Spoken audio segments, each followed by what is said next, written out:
Di questi tempi, in cui il settore enogastronomico è tenuto di gran conto, l'agricoltura appare sempre più strategica per l'intero comparto produttivo. Per questo è importante l'iniziativa di Confagricoltura, che ti porta a casa i prodotti del territorio. Io, grazie all'azienda Le Bertole, ho ricevuto a casa un Valdobbiadene Prosecco Superiore DOCG Dry Supremo millesimo 2018.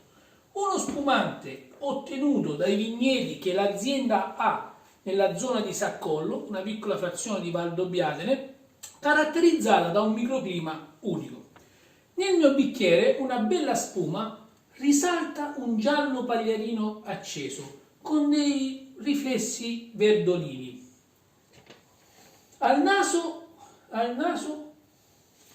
un'elegante fragranza di pesco bianco e seguita da un cedro candito.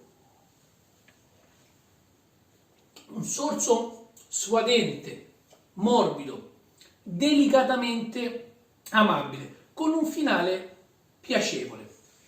Questo calice di Valdobbiadene Prosecco Superiore è tanto più piacevole se servito alla giusta temperatura di 6 gradi. Ricordo l'importanza di tale servizio per un vino, sia nelle degustazioni tecniche, sia nei convivi tra amici.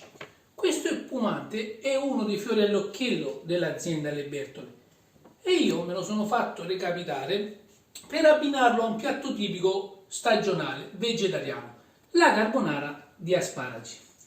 Nel salutarvi vi ricordo che a farvi recapitare il vino direttamente a casa vostra ci pensano le aziende di Confagricoltura. Prosit!